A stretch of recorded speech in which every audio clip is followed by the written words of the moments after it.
Selamat sore semua teman-teman foodpreneur di seluruh Indonesia. Ketemu lagi dengan saya, Sarita Suteja di Foodies on Sharing, program ngobrol-ngobrol santai yang menghadirkan narasumber-narasumber menarik di bidangnya dan didedikasikan untuk kemajuan foodpreneur di seluruh Indonesia. Foodies the first F&B edutech in Indonesia. Belajar bisnis kuliner ya di Foodies. Oke, udah pada muncul, udah pada dada-dada semua, udah pada ready semua untuk belajar dari narasumber kita hari ini. Nah, siap-siap, boleh pada diambil catatannya sekarang. Gitu, sebentar lagi saya akan coba invite dulu ya. Semoga hari ini sambungan internetnya bersahabat sehingga cepet harusnya. Teman-teman boleh silaturahmi dulu mungkin di timeline di kolom komen. Boleh dada-dada dulu, boleh juga silaturahmi. Kasih tahu dari negara mana, dari kota apa, bisnisnya apa, siapa tahu nyangkut, ya enggak? Bu ya, semoga kali ini cepat. Yes, cepat ternyata. Yes. Bahagianya aku. Aman. Mudah-mudahan aman. Bahagianya. Siap. Apa kabar? Ketemu lagi. Baik.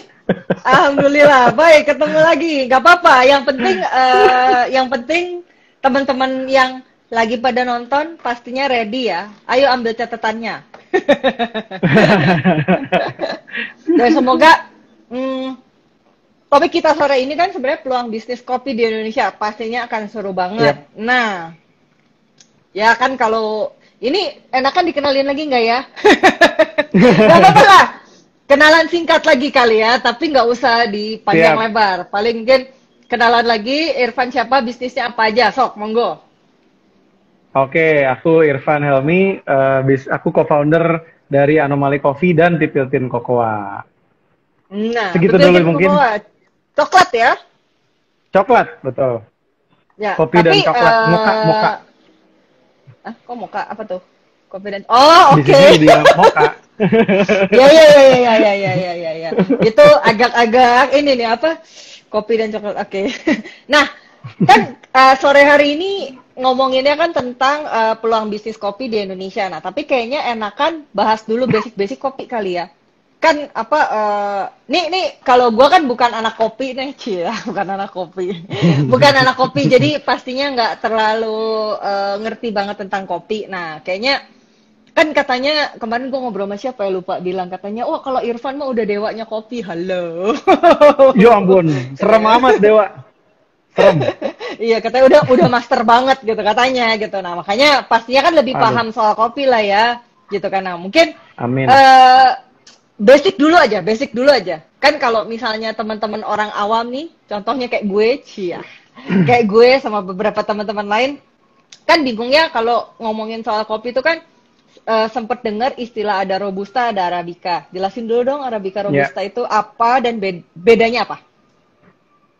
Ya, jadi kopi itu varietas pohon ya. Arabica itu varietas pohon, Robusta itu juga varietas pohon. Nah, Arabica itu tumbuh di ketinggian di atas 1000 meter, terus sukanya sama yang dingin-dingin. Nggak terlalu cukup rentan terhadap hama. Jadi tapi positifnya kafeinnya setengahnya dari Robusta. Terus Arabica juga kompleks rasanya itu layered, bahkan 850 chemical compound yang ditemukan di kopi Arabica. Jadi ada 850 rasa tuh sebenarnya yang kompleks di kopi Arabica gitu. Nah, singkatnya kalau Robusta kebalikannya, dataran rendah, sukanya yang panas-panas, daerahnya, pohon-pohonnya lebih kuat terhadap hama, kafeinnya lebih tinggi, 2 kali lipat dibandingin Arabica. Nah, kompleksitas rasanya jauh jika dibandingkan dengan Arabica. Tetapi, nah ini kalau ada petani kopi Robusta jangan marah dulu nih kalau denger gue ngomong gini. Tetapi sekarang udah lumayan ada banyak Robusta yang ditanam di ketinggian yang lebih tinggi dari biasanya. Kompleksitasnya lumayan meningkat ya. tapi tetap aja belum bisa menyamai kompleksitasnya si Arabica. Mungkin perkenalan singkatnya gitu dulu, Sar. Kompleksitas Si tuh Arabica maksudnya apa Robusta. sih? Rasanya banyak. Kalau lo makan gini, lo makan durian ya, sama lo makan belimbing, ya lo makan belimbing ya, sama lo makan durian. Lebih kompleks yang mana rasanya?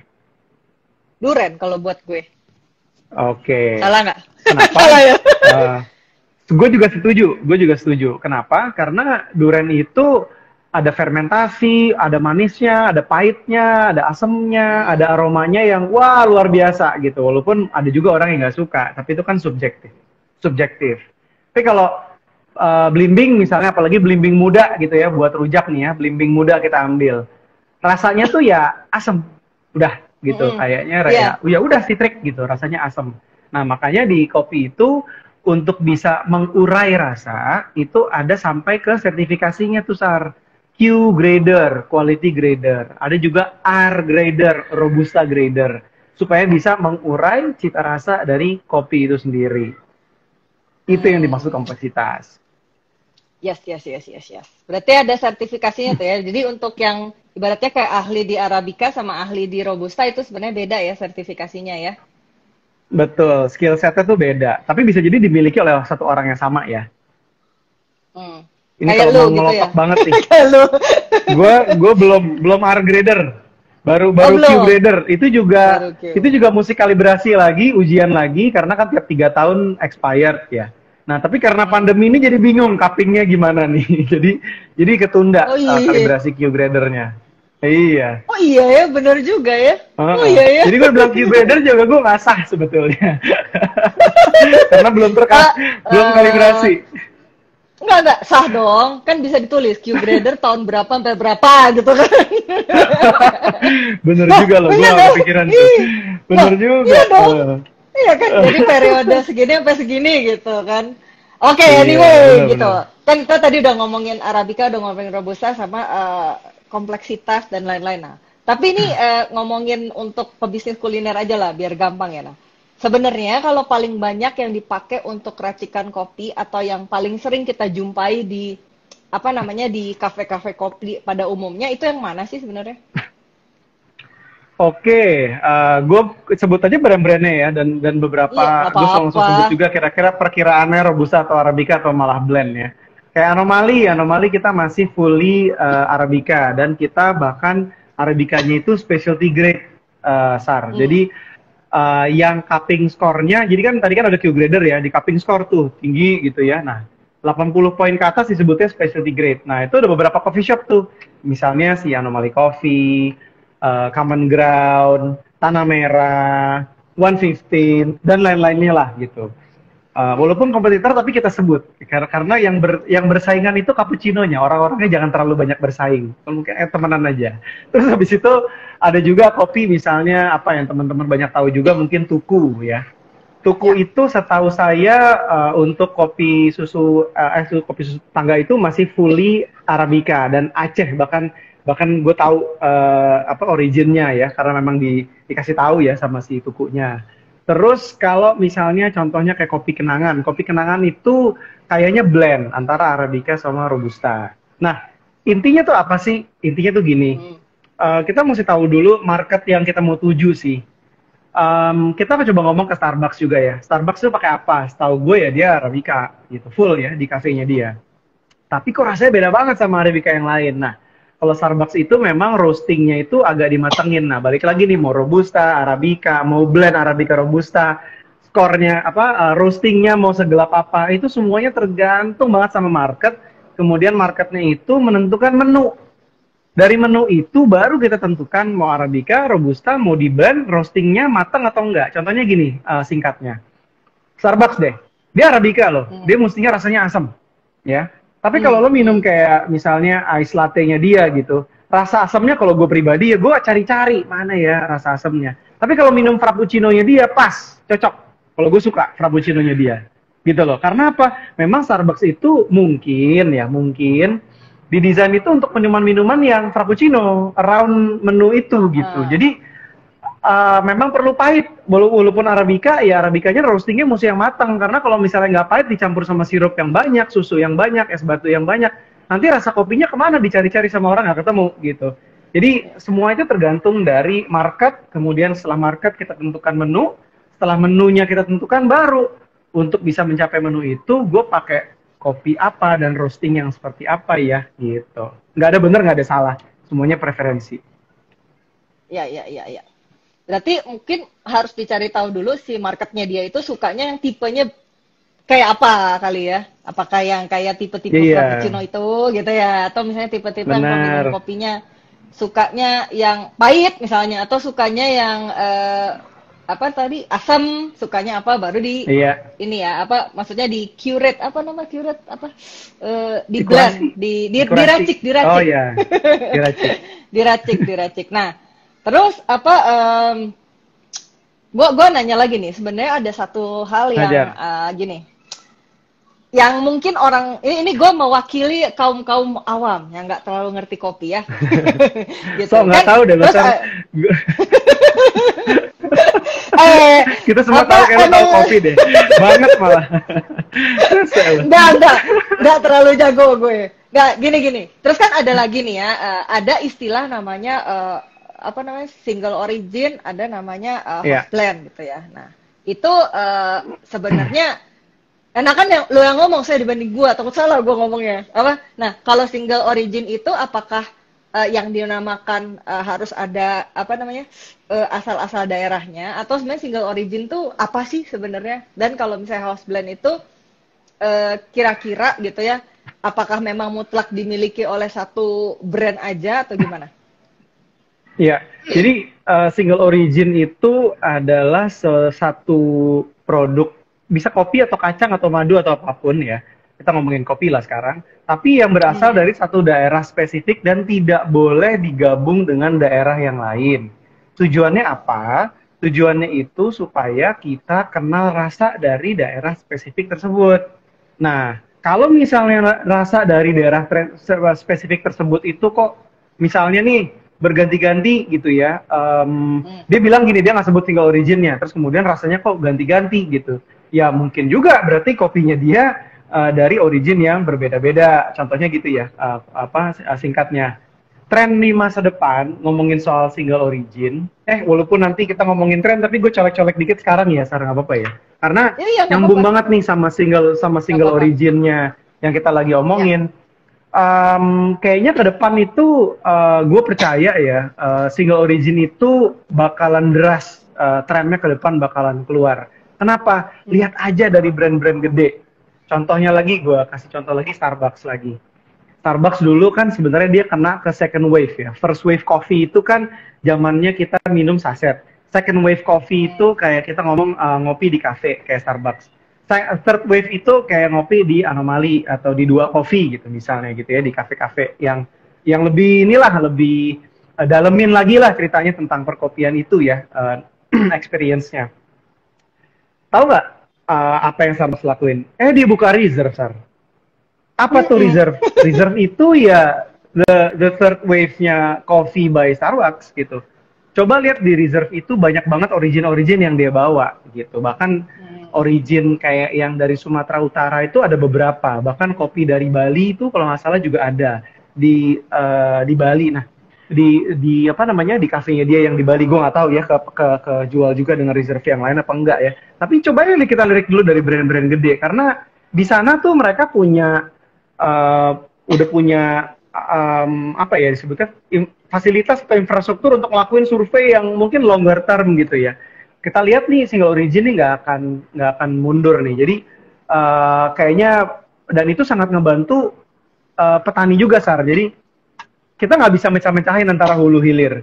Kalau gue bilang, walaupun lo jualnya es kopi cendol misalnya, tapi lo mecah-mecahin ke hulu sama hilir tuh, itu nggak future proof tuh. Kalau menurut gue, harus kita hulu sama hilir tuh kayak gini gitu. Karena kalau nggak ada hulunya ya hilirnya juga mati gitu. Dan single origin itu kena banget tuh ke relevan banget tuh ke dalam apa ya, keberlanjutannya kopi lah. Saya bilang kayak gitu ya. Gitu. Itu penting banget sih.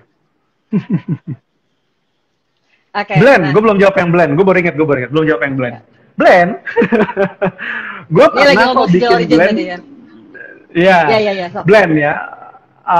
Blend, Anomali pernah kok bikin blend Black Pearl yang dibuat dari single origin juga. Tapi kita nggak apa ya? Memang kita jadi blend itu harusnya semacam project yang tanpa akhir, blend ya harusnya. Jadi karena bahan bakunya kan berubah-ubah terus, Sar. Kopinya kan berubah-ubah dan kita nggak pakai essence kan untuk bikin rasa kopi. Iya. Kalau lo pakai essence ya blend nggak penting. Blend jadi nggak penting menurut gua kalau lo pakai essence. Tapi kalau lo nggak pakai essence rasa kopi sama sekali, blend itu penting abis, penting gila bahkan. Karena itu signature rasa yang mungkin tujuannya macam-macam kan. Ada yang gue mau kasih signature rasanya si Anomali ini, espressonya, cappuccino itu begini nih yang hot. Begitu campur susu, begitu nggak pakai susu, ini rasanya Anomali nih misalnya. Nah, rasa itu yang kita tuju. Dan secara nggak sengaja, kadang-kadang suka ada kejadian yang single origin aja nyampe rasa ke signature itu. Nah, ada tuh kadang kita pakai itu. Tapi namanya juga blend, ya menjelaskan sendiri kan. Blending kan lebih dari satu. Ya sebetulnya ya kebanyakan dia blending antara misalnya Flores yang medium acidity misalnya dicampur dengan Sumatra yang low acidity supaya dapat low to medium acidity supaya keterima di minuman susu, minuman panas, jadi rasanya agak-agak ke tengah gitu ya.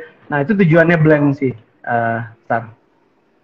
Jadi kalau di blend mah yang paling penting adalah rasa apa namanya ya, rasa signature-nya seperti apa ya? Karena sebenarnya kadang-kadang kan tadi kan lu bilang misalnya Flores sama apa tadi? Sumatera misalnya. Satu lagi tadi. Misalnya Flores sama Sumatera. Tapi seandainya salah satu, misalnya nih ya, kan kita nggak tahu ya namanya bahan baku dan supply chain kan, ya kadang-kadang zong juga gitu ya, tiba-tiba, nggak ada nih yang Floresnya nggak dapet. Nah itu sebenarnya bisa diganti asal signature rasanya kurang lebih mirip-mirip gitu, bener ya? Exactly, betul. Semoga bener. Nah oke. Kalau gitu, tadi udah ngomongin sedikit pengetahuan kopi. Semoga teman-teman bisa dapet ya, gitu. Maksudnya udah ngerti. Nah, sekarang kita baru masuk nih sesuai tema ya. Kita lagi ngomongin tentang bisnis kopi, peluangnya ke depan seperti apa. Nah, bisa nggak kalau dari apa namanya Irfan ya, kan ini pastinya udah malang melintang lah ya di bisnis kopi. Nah, ke depannya nih ya, kelihatannya ke depannya. Ini tuh masih potensi nggak sih? Kan apa kita kan pernah tadi sebenarnya disinggung ya, ada first wave, ada second wave, ada third wave. Tapi kan kita sama-sama tahu di beberapa tahun ke belakang lah, itu kan sebenarnya kita juga sempat ada di wave di mana kayaknya banyak banget orang yang buka coffee shop. Nah, kalau misalnya ditanya nih, sebenarnya kalau sekarang kita lagi baru pengen masuk di bisnis kopi, itu masih potensial nggak? Banget jawabannya, banget pakai nget ya. Gini, penjelasannya itu gini. Pertama pertanyaannya gini, kok bisa booming sih kopi di Indonesia? Ya, itu pertanyaannya kita mesti jawab dulu untuk nantinya bakal ngejawab pertanyaan lu tentang peluang ya, Sar. Ya. Karena yang pertama jawabannya menurut gue entry barrier-nya itu kecil. Jadi investasinya tuh kecil, Sar. Lo mau bikin kopi, bahkan sekarang mungkin teman-teman cek deh yang lagi nonton nih, Tadasih ya, Tadasih. Tadasih itu dan juga cek juga kopi klinik kopi di Jogja. Terus cek juga kopi Wisang, Pepeng. Kopi apa? Nah, kopi apa sorry? Kopi Wisang. Wisang. Iya, Wisang kopi, ya. Wisang kopi. Nah, tiga-tiganya itu bisa dibilang wow, bayangan itu menurut gue highly respect brand ya. Kalau menurut gue ya, personally gue respect banget sama brand-brand itu dan pastinya brand-brand banyak yang lainnya gue gak usah sebutin satu-satu. Cuman kenapa bisa gue respect banget? Karena dia ngelihat angle yang sangat unik. Tanpa perlu investasi mesin canggih-canggih, dia bisa bikin manual brew dengan storytelling yang gila kerennya. Sampai orang bawa kopi mereka pengen diseduhin sama yang mereka sama si barisannya ya, si Pepeng dan lain-lain gitu. Walaupun gue nggak tahu dia mau apa nggak, cuman ada kejadian kayak gitu. Nah, sampai kalau lo ngobrol di klinik kopi, lo mau pamit juga susah. Karena waktu dulu ya, gue nggak tahu sekarang mungkin Pepek udah sibuk. Karena ceritanya saking seru gitu, dan di belakangnya dia, di belakangnya kita customer, di depannya si barista itu, which is si Pepek waktu itu ada video yang looping terus tuh, video tentang storytelling. Nah itu gue rasa kenapa di Indonesia itu banyak yang kayak gitu, dan gue lihat sekarang Indonesia Coffee Academy ini salah satu perusahaan yang gue co-founding juga bareng sama partner gue Agam, yang kita buka Akademi Kopi, yang kolaborasi juga sama Foodies. Terus itu banyak juga yang belajar di kita itu latar belakangnya itu dekat ke hulu, Sar.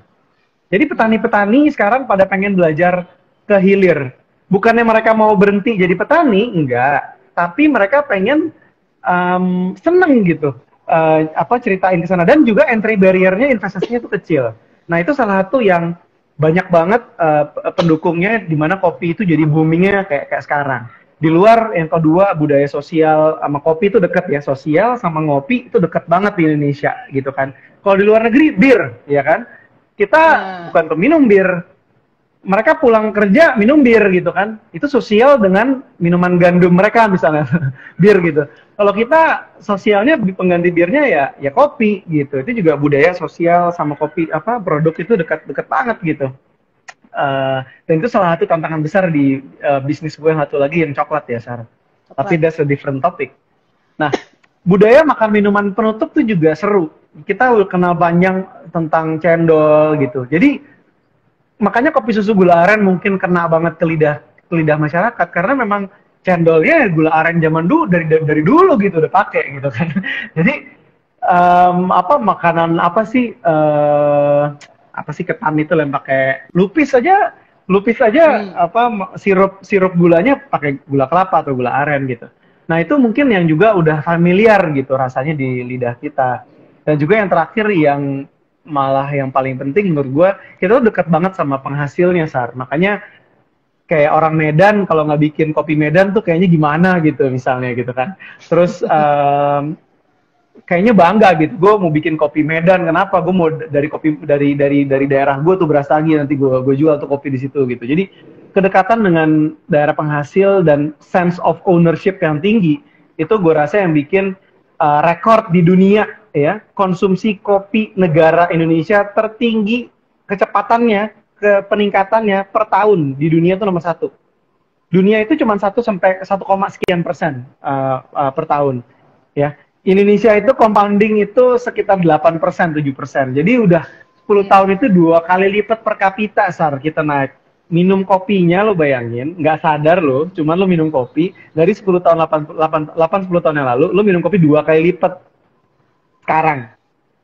Dan itu kejadian di 260 juta orang. Itu potensinya. Gila nggak? Berarti kalau ngomong gitu. Potensi masih besar banget ya gitu. Tapi mungkin gini, yang pengen dibahas juga nih. Jadi, tapi sebenarnya kalau berpotensi yes, karena tadi kan makin besar lah intinya ya. Marketnya itu pasti makin besar. Tapi gini, kira-kira nih ya, kan kalau ngomongin bisnis kopi ya tetap aja harus punya konsep lah ya gitu biar bisa survive ya. Yeah. Kan kalau misalnya lu mirip-mirip ya apa bedanya lu sama komoditi at the end gitu kan. Benar. Harus ada konsep yang membungkus itu semua. Nah, tapi bisa nggak di sharing aja based on pengalaman juga pastinya ya kelihatannya ini kan. Kira-kira konsep seperti apa sih kalau boleh berandai-andai berprediksi yang kedepannya itu masih bisa survive atau yang masih bisa bahkan kalau bisa booming ya, tapi mungkin kalau booming kita nggak pernah tahu, tapi minimal tuh dikasih bocoran lah. Kira-kira kayak gimana? Walau alam, cuman kalau gue ditanya, gue sekarang kalau nggak ada anomali terus gue suruh buka kafe di kondisi yang sekarang, mungkin jawaban gue yang pertama belajar dari anomali ya. Anomali itu ada karena besar karena Starbucks juga, Sar. Karena dia ngebuka market. Sop buntut. Udah es udah daripada Starbucks kira sop buntut. Iya, lanjutin. Itu di Starbucks itu orang-orang kopi ya, ada beberapa juga yang bashing Starbucks. Wah, Starbucks kopinya nggak enak dan sebagainya. Ya, itu subjektif lah ini ya, nggak apa-apa juga gitu kan. Cuman Kalau menurut gue banyak banget manfaat yang brand-brand gede itu bawa, asal nggak dimonopoli ya sama mereka. Apa itu? Starbucks itu bisa mendefinisikan espresso itu harganya 26.000 ya. Ice Americano itu harganya 40.000 ya. Cappuccino tuh harganya 40.000 ya. Espresso loh harganya 26.000 loh kasarnya gitu kan. Cuman 30 mili. Sekarang kalau nggak ada Starbucks, lo buka ya, lo jualan kopi hitam, harganya tuh 30 ribuan. Apa ada yang mau beli, Sar? Kasarnya tuh gitu-gitu. Jadi dia nggak buka, dia penetrasi market banget gitu. Jadi apa yang gue lihat kalau gue buka tanpa gue ngeliat itu anomali ada apa enggak, gue lihat dulu sisa-sisa dari yang brand gede yang gak dia lakuin tuh apa. Itu penting gila menurut gue. Dan itu gue lakuin juga di bisnis yang coklat ya. Dan alhamdulillah it works.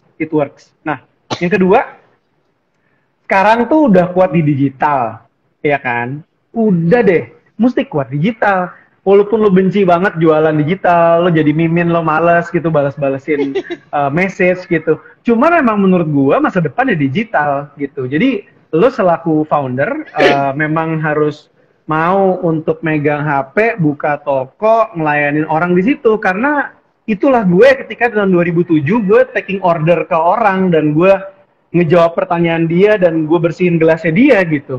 Nah, gaya itu diganti dengan gaya digital. Menurut gue percaya banget ke situ arahnya untuk masa depan. Nah, saying that, karena digital tuh udah infrastrukturnya udah kuat banget,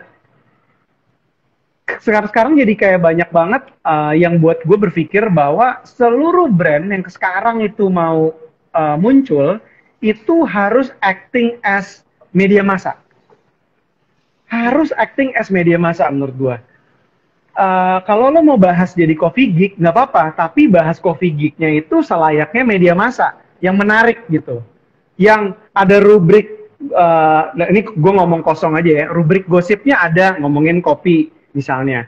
Terus ada rubrik yang tanya ahlinya, ada rubriknya. Terus kemudian ada berita utamanya gitu. Ada berita utamanya tuh apa pada masa-masa itu. Kenapa gue bilang harus jadi acting as media massa kalau sekarang buka coffee shop? Ya karena sosial media kayak ada Instagram sekarang kita pakai, Facebook dan sebagainya tuh udah bisa diakses sama orang selayaknya lo baca majalah zaman dulu gitu. Jadi emang lo harus mau berpikir, bahkan menurut gue ilmu yang zaman dulu kan kita ada ilmu misalnya apa sih yang sekarang udah nggak terlalu digelutin tuh kayak ngetik deh, Sar. Ngetik deh zaman dulu, Sar. Ketik manual itu kan ada kursusnya, Sar. Ketik manual ya, pakai mesin tik zaman dulu ya. Ada kursusnya, cara cepetnya gimana dan sebagainya. Sekarang emang ada, ya nggak ada. Itu udah kayak jadi keahlian lo yang harus lo milikin untuk survive. Nah, menurut gua sekarang kita masih dalam dalam waktu yang masih ada kursus untuk penetrasi ke digital gitu ya, masih tuh. Tapi nantinya nggak ada penetrasi digital, lo harus jadi media massa kasarnya untuk lo bisa jualan, lo harus bisa speak, communicate well ke orang. Gue rasa itu ke masa depan. Nah, mungkin terakhir di poin gue itu yang seru juga ya. Tadi kan gue ngomongin celah dari perusahaan gede kan, Sar. Tapi sekarang kalau gue lihat, cek juga ada berita bagus nih tentang coklat, tapi kita ambil cerita ilmunya ya. Itu Tony Chocolonely di Belanda. Tony T-O-N-Y spasi Chocolonely, lonely kesepian sambung Chocolonely. Apa maksudnya gini? Dia tuh in partnership with Giant. Dia in partnership sama Barry Callebaut. Barry Callebaut itu one of the biggest chocolate producer in the world. Tony Chocolonely itu mulai dari nol, dari kecil banget si Tony Chocolonely ini. Cuman dia gunain pabriknya si Barry Callebaut untuk dia bilang kalau Tony Chocolonely itu coklatnya itu tidak ada child labor ya, tidak ada inu, pokoknya sustainability lah, akses ke hulu hilir tuh mantap, semuanya diuntungin gitu. Semua orang nyangka dia punya pabrik, Sar. Semua orang nyangka dia punya pabrik. Gitu. Nah, ternyata akhir-akhir ini baru kita tahu, ini bukannya fraud ya, bukannya nipu, cuma kita baru sadar aja. Wah gila, lo ternyata gak punya pabrik ya. Lo manfaatin perusahaan gede. Pantesan aja ya. Pantesan aja nggak ada child apa tadi? Child Child labor. labor. Ya iya emang nggak punya labor. Iya. Iya terusin. Iya, benar. Banget. Nah, kayak gitu-gitu. Nah, itu juga yang Anomali ngelihat itu potensi bagus ke orang-orang yang mau main kopi. Anomali sekarang contohnya gini, kita ada espresso concentrate. Ada espresso concentrate nih di Anomali jualan. Kita jualan ke klien kita itu salah satunya ada misalnya apa namanya burger terkenal di Jakarta lah, gue nggak tahu bisa sebutin namanya atau enggak ya, cuma burger startup burger terkenal di Jakarta lah gitu ya, bagus, enak banget burgernya. Kita supply, dia mau jualan kopi enak gitu, tapi dia nggak mau invest ke mesin kopi lah gitu. Buat apaan dia invest ke mesin kopi, orang dia jualan burger gitu. Akhirnya yang kita lakukan, kita jual espresso konsentrat. Jadi espressonya udah dalam bentuk 0,5 liter sama 1 liter. Dia tinggal campur sama susu, jadi ice latte, real ice latte, freshly brewed. Kasar itu gitu. Jadi fresh roasted, freshly brewed, dimasukin ke packaging, habis itu divakum gitu. Nah, ini juga peluang di masa depan ketika lo ngelihat, jangan ngelihat yang gede-gede itu kayak selalu pengen dimusuhin mulu gitu loh kasarnya. Karena ada tuh beberapa sifat-sifat kita terus terang yang memang lu sih udah gede, lo udah mapan lah gitu kan, gitu gue mau usaha sendiri gini-gini. Kayaknya nggak bisa kolaborasi gitu. Sebetulnya yang apa yang dibuktikan oleh Tony Chokonlonely dan juga dengan Anomali dengan si burger joint ya yang di Jakarta di Indonesia itu kok kayaknya bisa gitu, dan kayaknya peluang itu yang ngebuka lebar sih ke depan. Jadi entry barrier-nya bahkan semakin kecil lagi, Sar. Berarti poin-poin yang harus disiapkan, boleh nggak direkapin lah buat teman-teman nih? Maksudnya jadi poin-poin penting, checklist lah ya, checklist buat teman-teman kalau mau bikin coffee shop, kira-kira apa aja nih yang harus disiapin? Satu, baca celah dari perusahaan-perusahaan besar yang ada di tempat-tempat kalian yang nggak dilakuin sama mereka. Celahnya tuh apa? Itu satu peluang. Yang kedua, lo harus kuat di digital. Gue percaya banget digital is the future. Yang ketiga, karena digital itu kuat. Yang ketiga itu lo harus jadi acting as media massa. Kayak seakan-akan lo punya majalah gitu. Cara lo berkomunikasi gitu ke publik ya dengan Instagram lo seakan-akan lo tuh majalah. Kayak orang baca Instagram lo tuh kayak majalah gitu. Ada ilmunya dan sebagainya. Yang keempat, bikin brand-brand besar. Jangan menutup kemungkinan brand-brand besar atau lebih besar dari lo semua untuk bisa kolaborasi. Karena mereka sebenarnya butuhin lo semua untuk distribusin produknya mereka. Ya, setuju. Daripada lo capek-capek invest mesin apa sih namanya, aku lupa, roasting ya. Espresso? Mesin roasting kan roasting ya. Roasting espresso mahal toh ya. Belum grindernya, aduh. Itu kan jut gitu kan, terkejut kita lihat harganya. Jadi mendingan collab aja sama yang emang udah ahlinya ngerosting gitu ya, ahlinya bikin espresso, ya udah bener sih. Dan itu kayaknya mungkin yang nggak harus jadi persepsi teman-teman yang mau punya bisnis kopi itu nggak melulu wajib banget, wah gue mau bisnis kopi gue harus punya mesin espresso, gue harus punya mesin roasting. Waduh, berat tuh kayaknya zaman sekarang. Iya, setuju. Bener. Akhirnya mulainya ngerasa berat. Padahal harusnya mulai bisnis harusnya merasa ringan. Bisnis tuh harus mulai dengan merasa ringan menurut gua. Gak boleh lo ngerasa berat untuk mulai bisnis. Makanya orang nanya-nanya kan, Sar, terutama ke yang gua alamin ya. Van, gua mau mulai bisnis susah banget gitu ya. Kalau susah banget ya jangan mulai lah. Karena kalau gua zaman dulu untuk mulai usaha, kayak gua gak kepikiran hal yang lain untuk berbisnis gitu. Karena bagi gue bisnis itu masuk akal banget gitu kasarnya untuk pada saat itu gitu. Jadi jangan dijadiin berat gitu. Kalau berat ya jadi berat. Nanya dong, Van, kalau di Indonesia nih ya, maksudnya kan lo udah lama nih bisnis kopinya dari 2007 ya. Udah berapa belas tahun sih? Agak lama gue ngitung. Ya udah lama lah ya. Nah, kalau gini, sebenarnya kalau pebisnis kopi di Indonesia ya sebenarnya kiblat trennya itu sebenarnya ke negara mana sih? Jadi penasaran gue. Pertanyaan bagus banget tuh. Kalau sekarang itu susah untuk nggak kiblat ke Korea sebenarnya. Korea ya. Apa yang lo buat, drakor itu. Gila sih, kayak Kayak di di inilah di Tokopedia tiba-tiba ada red dog kayak hotdog gitu terus dari Korea katanya rame gitu kan. Gue gak tahu sih mungkin ya itu salah satunya ya. Terus tapi menarik juga sih Sar karena kenapa gue bilang juga Korea karena Korea itu kan juga makanannya berasa-berasa sih sebenarnya. Bumbunya tuh banyak gitu. Dan ketika lo cobain kimchi itu kan kayak asinan sebenarnya gitu kan.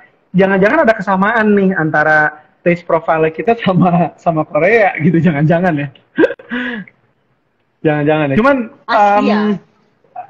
di luar dari Korea kayaknya sih untuk specialty coffee banyak banget kita influence dari Australia sih sebenarnya Australia sih ya kalau gue lihat ya. Jadi sama Nordic ya. Northern Europe ya, itu specialty coffee itu terpengaruh banget sama Australia sama Northern Europe ya. Cara penamaannya flat white dari Australia. Orang New Zealand marah kalau gue bilang flat white dari Australia karena mereka ngerasa flat white itu dari Wellington, dari New Zealand. Nah, itu juga beberapa jadi tergantung sih Sar, kayaknya tergantung menunya sih Sar. Kalau yang populer kayaknya Korea, ya Jepang, gue rasa tuh pengaruhnya banyak ya.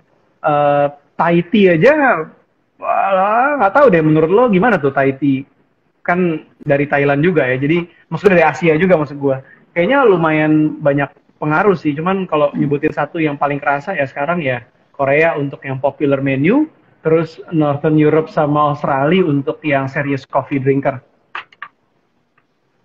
Coffee drinker itu beda lah ya kalau Korea bisa dibilang nggak terlalu coffee drinker kali ya.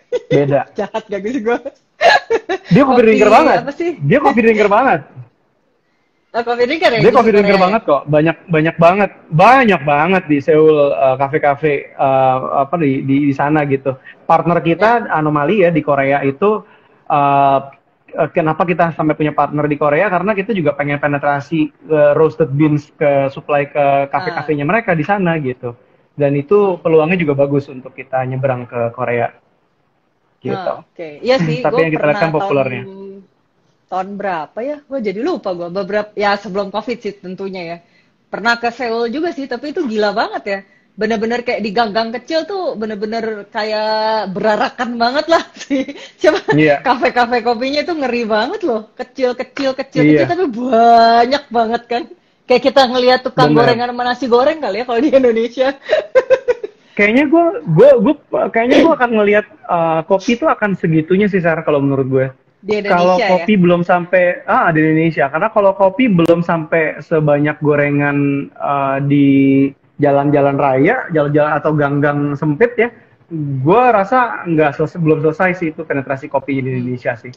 Oke. Ya. Itu spot on banget lo sebut sampai gorengan karena itu yang kita bahas di tim kita internal gitu. Kalau kita mau ngelakuin sesuatu, mikirnya jangan cuma kafe, tapi gimana kita bisa serve selayaknya orang-orang gorengan sama bakso keliling. Serve the market. Ya. Kan jangan kamu kalah sama bakso. Bakso. Iya bener loh. Cara mikirnya gitu loh. Makanya ada Jago kan, Jago kalau startup juga teman-teman juga tolong coba lihat. Ini bukan perusahaan anomali ya, gue nyebutin merek tuh seperlunya aja, jadi nggak ada afiliasi tertentu kok. Jadi ada Jago itu kayak terafiliasi sama Common Ground, dia buat tuh keliling-keliling tuh, kopi keliling ya, kayak yang nggak kayak bakso keliling, cuman aksesibilitasnya modelnya segitu, walaupun belum banyak di mana-mana. Gue rasa itu juga kayaknya jangan-jangan peluang tinggi juga tuh. Gue lagi ada di mana kali ini, terus gue share location nantinya ya, secara digital gitu ya. Gue share location, gue lagi ada di sini gitu misalnya. Terus si Irfan nih enak nih bikinan kopinya misalnya. Apapun sih Sar, kalau nggak peluang sih nggak bisa dikotak-kotakin sih Sar. Ya, kayak, betul. Ya, setuju sih. Ya sih itu sih.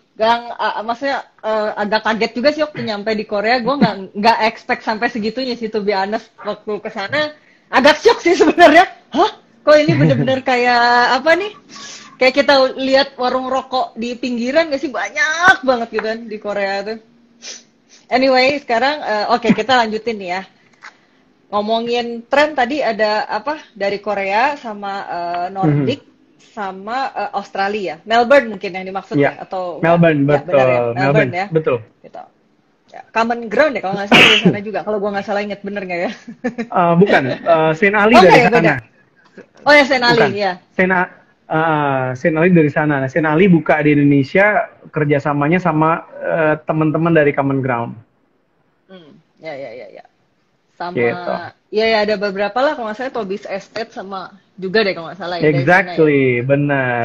Tobis juga sama dari Australia. Jadi specialty coffee kayaknya kiblatnya ke sana. Jadi tergantung segmennya kiblatnya, nggak bisa digeneralisir.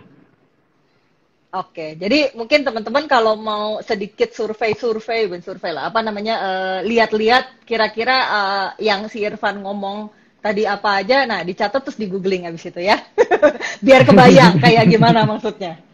Oke, nah, Fat, sebelum kita lanjut ya, Ya. bentar. Oke, nah sebelum kita lanjut, gue mau ngasih info dulu buat teman-teman mengenai Foodies Online Class ya. Ini kan masih nyambung banget nih ngomongin tentang bisnis kopi ya, gitu. Nah, jadi di Foodies sendiri itu kita akan ada Foodies Online Class, kelas setup bisnis coffee shop membangun dari nol hingga scale banyak cabang. Jadi teman-teman yang pada mau bisnis kopi, ini saatnya kalau berbisnis kedai kopi itu dengan benar, maksudnya dengan benar tuh rapih lah gitu ya. Jadi langkah-langkah membuat coffee shop, ngembangin strategi market, gimana caranya biar bisa scale, dan mengembangkan menu yang bisa bisa laku lah, diharapkan bisa laku berdasarkan pengalamannya Irfan Helmi ya. Belajar langsungnya juga dari Irfan Helmi yang foundernya Anomaly Coffee. Udah tadi berapa? 14 tahun. 14 tahun itu pasti baru 14 baik tahun banget. lah. Ini pasti baik banget pasti mau bagi-bagi. Gitu. Oke, nah kapan Foodies Online Class-nya itu kapan? Kita akan gelar di tanggal 5 sampai 8 Agustus, jadi sebentar lagi. Nah, acaranya itu via apa? Kita akan live Zoom dan bisa teman-teman yang ikutan kelas ini bisa akses rekamannya selama 1 tahun ke depan sehingga bisa diulang-ulang beberapa kali dan bisa ditonton, diakses di mana saja dan kapan saja. Nah, apa aja sih sebenarnya di Foodies Online Class ini yang akan diajarkan? Dan yang akan didapat oleh teman-teman itu ada dokumen pembuatan menunya, akan diajarin pengetahuan tentang kopi dari dasar. Jadi tadi tuh yang baru ngomongin Arabica, Robusta tipis-tipis, nah nanti akan lebih banyak di sana. Terus akan dikasih tahu juga ide model bisnis coffee shop yang sukses agar terbayang langkah suksesnya. Kemudian akan dikasih juga checklist persiapan untuk memulai sehingga setelah selesai kelasnya itu bisa langsung mulai. Pengajarnya siapa aja? Ada 4 orang. Ada Irfan Helmi, co-founder dari Anomaly Coffee. Ada Danis Puntoadi, foundernya Foodies, praktisi bisnis kuliner. Ada Hani Fauzi Tahir, trainer ICA, Indonesia Coffee Academy. Dan ada Dona Elvina, HR and Training Manager Anomaly Group. Nah, daftarnya kemana? Itu bisa langsung, daftarnya itu diklik ke bit.ly yang udah aku pin. Di komen situ atau bisa tanya-tanya langsung ke WACS-nya Foodies di 0813 1214 7974. Jadi teman-teman atau yang masih bingung, ini si Sarita ngomongnya cepet banget gitu ya. Gitu, bisa langsung catat 0813 1214 7974. Langsung di Japri, langsung tanya-tanya aja sama teman-teman CS di Foodies. Oke? Kita lanjut ke pertanyaan selanjutnya. Nah, tadi udah ngomongin ya peluangnya udah ada, kemudian kan udah cerita macam-macam tentang tren. Nah, tapi sebenarnya gini nih ya, gue mau nanya nih ya, kan kalau beberapa waktu yang lalu ya, kalau kita kan yang tadi lu maksud tren dari Korea, Nordic sama Melbourne itu kan sebenarnya lebih banyak tren-tren menu-menu yang yang di dine in lah ya, bisa bilang dulu atau enggak sama aja sih sebenarnya. Nah, tapi sebenarnya kalau ngomongin tren ya kan kalau kita pernah inget nih ya tahun lalu waktu kita mulai PSBB itu kan sempat juga ya muncul tren-tren kayak dalgona.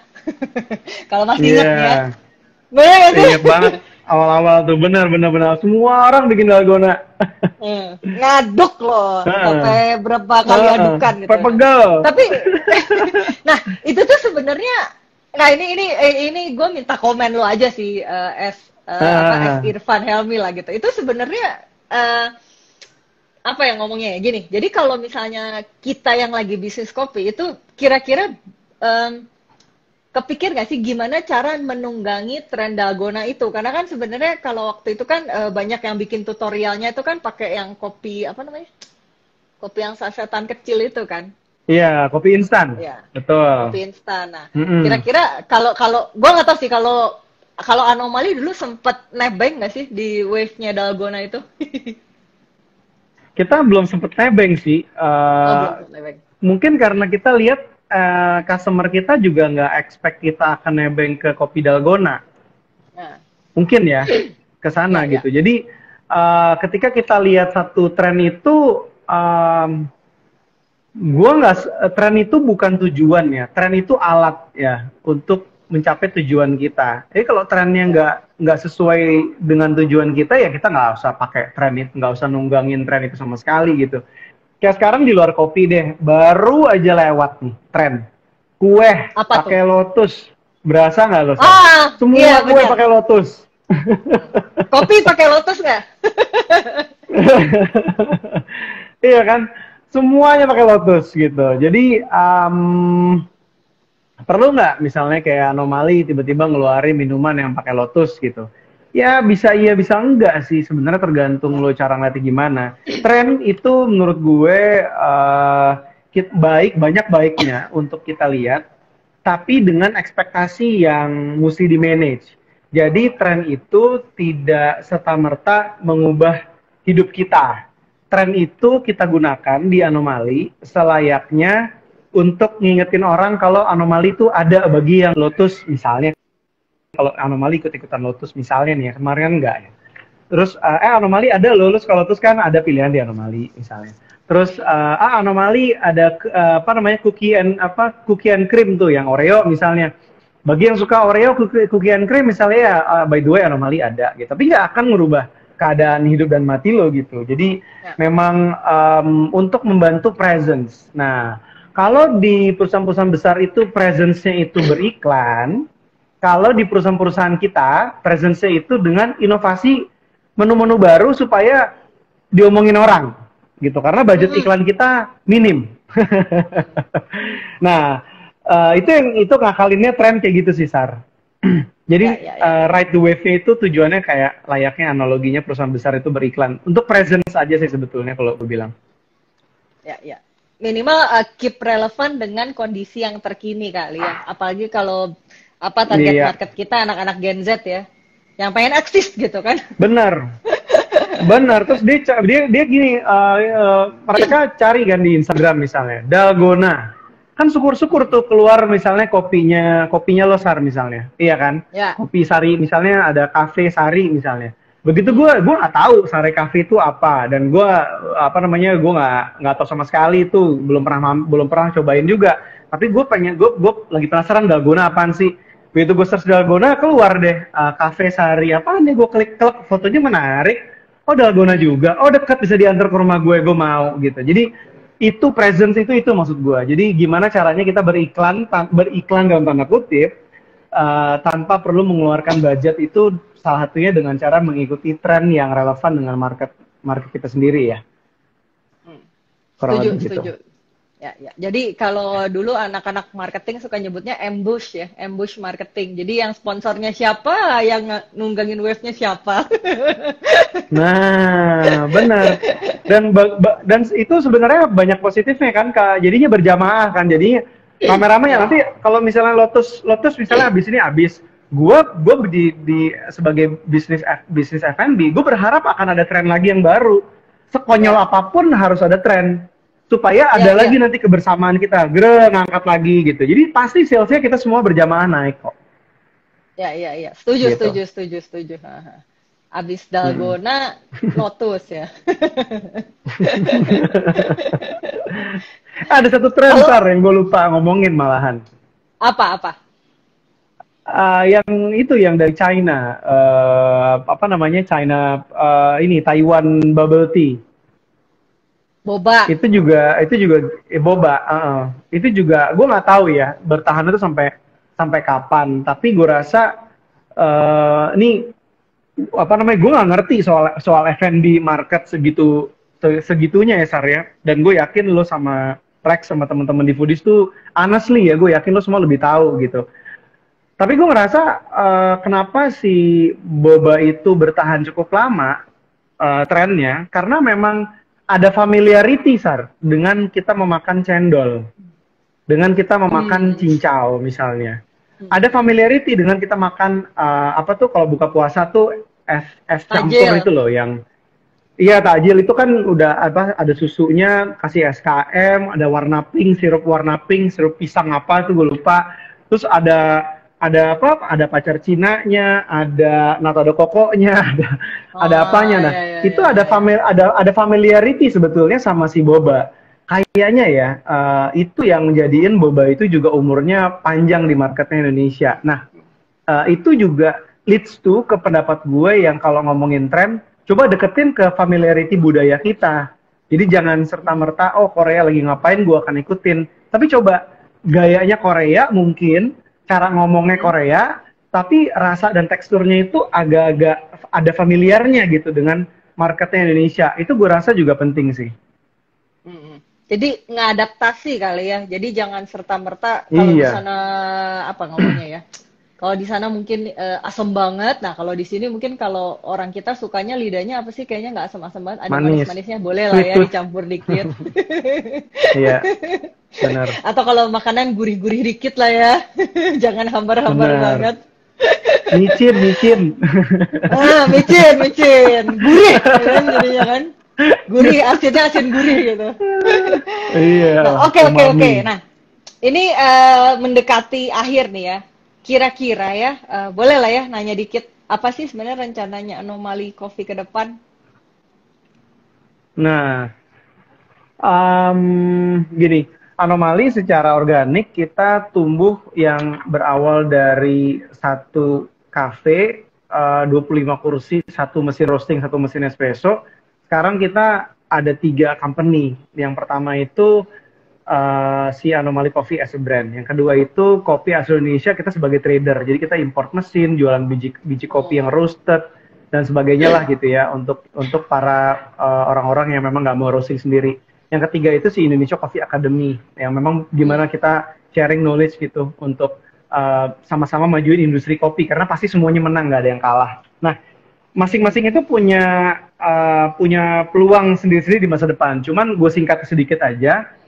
Yang pasti Anomaly Group akan kuatin digital presence kita karena itu udah relevansi yang inevitable. Jadi kita sekarang ada divisi baru bahkan business development yang ngomonginnya sedikit banyak tentang digital marketing, digital penetration dan sebagainya gitu ya. Tapi kebanyakan digital gitu. Itu yang pertama. Terus apakah Anomaly akan membuka kafe-kafe misalnya ke depan yang banyak gitu ya? Yes or no, karena masih banyak ketidakpastian ya Sar di depan kita sekarang gitu. PPKM yang PSBB awal aja kita agak-agak trauma semua di industri F&B ini. Sekarang kejadian lagi gitu. Ya alhamdulillah harusnya dengan lebih siap lah ya, karena kita udah mengalami yang pertama dulu kan. Tapi ya untuk ke arah sana I don't think so. Cuman gini, Anomaly akan masuk event lebih dalam lagi ke 2 polar, Sar. Satu polar yang digital yang gue udah ceritain, ya. Satu polar lagi tuh fully experience. Yang lo kalau masuk ke tempat Anomaly, ke kafenya Anomaly yang fisik ya, physical store kita, lo akan ngerasa experience yang beda dari Anomaly yang sebelumnya dan bahkan dari kafe-kafe yang sekarang ada. Nah pastinya gue nggak terlalu bisa banyak cerita kayak gimana yang gue maksud, tapi experience itu kunci. Banyak orang yang bilang ke depan gara-gara corona nih orang nggak berani keluar lagi, udahlah lo stick to digital all the way 100% atau enggak 99%. Gue nggak percaya itu juga gitu. Yeah. Gue percaya emang kalau lo punya experience, lo mesti kuatin experience itu karena kita makhluk sosial juga. Jadi kedengarannya emang mau semuanya, tapi menurut gue itu alignment-nya tinggi banget ketika lo fokus ke digital juga dan fokus ke experience juga, dua-duanya itu lo satuin. Itu kayaknya masa depannya Anomaly sih, gitu. Jadi anomali Kita nggak akan tunggu jadi, ya. oh anomali lihat kopi, misalnya kayak perkembangannya kopi kenangan, perkembangannya tuku, misalnya perkembangannya kafe-kafe lain yang banyak secara digital, anomali akan buka semacam kopi kenangan. Sekarang ya, hari ini kita nggak berencana untuk itu, kita malah berencana sebaliknya. Kalau physical store kita harusnya total experience yang kita belum gali, sekarang kita akan gali di masa depan, gitu. Oke. Blown Ditunggu away by berarti ya. coffee experience. Yes, amin. Kita tunggu aja nanti teman-teman, pasti. Oke, nah terakhir nih pertanyaan terakhir gue sebelum closing statement ya, terakhir banget. Nah, mau dong kalau selama ini pengen tahu ya, ada nggak sih referensi kayak semacam apa ya, bacaan kah atau mungkin YouTube channel kah dari Irfan untuk bisnis kopi? Ada nggak? Di-share dong dikit, buku, majalah, atau apalah referensinya. Iya, majalah dulu deh yang paling gampang. Harusnya sekarang udah bisa di-download secara digital ya. Itu ada, bagi para roaster, itu ada Roast Magazine. Bagi para barista juga sama, Roast Magazine. Itu bagus banget majalahnya, bahas mulai dari hulu ke hilir. Barista kalau nggak ngerti gimana proses roasting juga percuma, nggak bisa ceritain kopinya tuh kayak gimana. Ya. Jadi Roast Magazine tuh nomor 1. Kedua ada majalah namanya Barista juga, namanya Barista Magazine. Search aja kok Barista Magazine di Google, itu juga bisa berlangganan secara online. Terus kalau buku ada Coffee Atlas, cuman gue nggak terlalu ngeliat itu bakal ngebuka pintu sih kalau untuk buku. Ada buku yang buatannya Backcraft ya, kalau mau lihat bukunya namanya KOPI, kopi buatan dari Backcraft. Itu ada seluruh coffee shop ceritanya yang lagi in pada tahun pembuatannya 2019 itu dibahas, dan pergerakan hulu ke hilir juga dibahas di situ. Video YouTube gue sering dengerin itu James Hoffman. Terus ada buku Scott Rao. Scott Rao tuh bagus juga, dia buat buku banyak ya, dan dia juga ada Instagram account-nya. James Hoffman tadi gue udah buat ya, udah sebut ya. Apalagi ya? Terus banyak buku non kopi juga sih sebenarnya yang ngebantu gue. Cuman gue lupa nama-nama bukunya, Sar. Gue kalau judul buku tuh yang gue ingat yang terakhir gue baca itu si Zero to One yang gue sebut sama lo kemarin tuh. Terus ada juga buku tentang marketing tuh. Aduh, elah. Dia ngebahas Nike. Di situ. Ada satu buku yang bagus banget deh, dia ngebahas Nike. Harusnya gampang kok. Satu buku itu ngebahas Nike, Sar. Jadi itu bagus banget tuh judulnya, gue lupa apa. Zero to One bagus banget. Terus konsep tentang The Hero's Journey yang kemarin juga itu menurut gue yang ngebikin gue relevan dengan consumer ya. Consumer relationship itu ngebantu banget gue untuk ngerti lewat si The Hero's Journey. Udah sih mungkin kalau ditanya sekarang. Kalau ditanya lebih lama lagi nanti gue siapin listnya. Ya udah nggak apa-apa. Yang penting kan itu nggak apa-apa. Pokoknya teman-teman nanti dicatat, di googling, dicari ya, dicari ya. Jadi biar nanti ya minimal kan pengen tahu ya Irfani bacanya apa. Nah itu tadi udah disebutin. Oke, nah. Seperti biasa, kita foto bareng dulu sebelum closing statement ya. Foto bareng dulu, ayo teman-teman pada di print screen. Kemudian di post di IG story masing-masing. Di tag juga ke @foodies.id sama @anomalycoffee. Jangan lupa ya. Gini ya, kaku banget gue. Coffee. Ini tetep. Oh gini, harus dong. Oke, nah sebelum kita tutup, bolehlah minta ya closing statement ya dari Irfan ya, monggo. Ya, kalau closing statement kemarin tentang keterbatasan, kita mesti syukurin. Kalau sekarang mungkin tentang relevansi kali kata kuncinya. Jadi kita perubahan ini yang ada itu nggak mungkin kalau kita nggak relevan, dan evolusi itu kebertahanan hidup adaptif itu ada dengan kita relevan terhadap keluarga, terhadap teman, terhadap market, terhadap karyawan, terhadap tim, dan lebihnya. Jadi relevan tuh kayaknya kata kunci yang relevan banget buat saat-saat sekarang. Apa dengan relevan menjadi survive ya? Kadang-kadang kan yang mati itu bukan karena nggak kuat, tapi nggak relevan sama masa sekarang. Iya, dan jangan pernah ngerasa tertantang antara idealisme dengan realita. Idealisme itu dengan relevansi sebetulnya, Ya. yang lebih tepatnya. Mungkin gitu. Oke. Sar. Siap, terima kasih untuk waktunya. Baik banget, mau diajakin sharing terus. Semoga nanti ke depannya diajak juga masih mau. Gue sih Mau ngarep dong, sih. makasih banyak udah ngajak juga, Sar. Makasih banyak. Oke, kalau gitu, thank you banget buat waktunya, buat Irfan, dan thank you juga buat teman-teman yang udah pada nonton. Jangan Thank you khawatir, banget. semuanya ada di IGTV-nya, Instagramnya foodies.id ya. Jadi sok kalau mau diulang-ulang silakan, mau dicatat lagi juga boleh, di sharing juga. Aku sangat berterima kasih loh, gitu kalau mau di sharing lagi biar manfaatnya makin luas. Dan pastinya ini pasti harusnya sih yang dapat pahala juga balik lagi ke Irfan ya, karena baik banget mau bagi-bagi. Kita Sama semuanya. kita apa sih senang juga dan berdoa juga semoga semua kondisi akan jauh lebih baik lagi ke depannya dan juga tetap Pasti, insya survive dan Allah. tetap berkembang ke depan. Kita tunggu konsep barunya, bukan konsep baru, apa tadi, experience konsepnya dari Anomali Coffee ke depannya. Oke, segitu dulu Amin. dari Thank you banget ya. saya. Ya, thank you.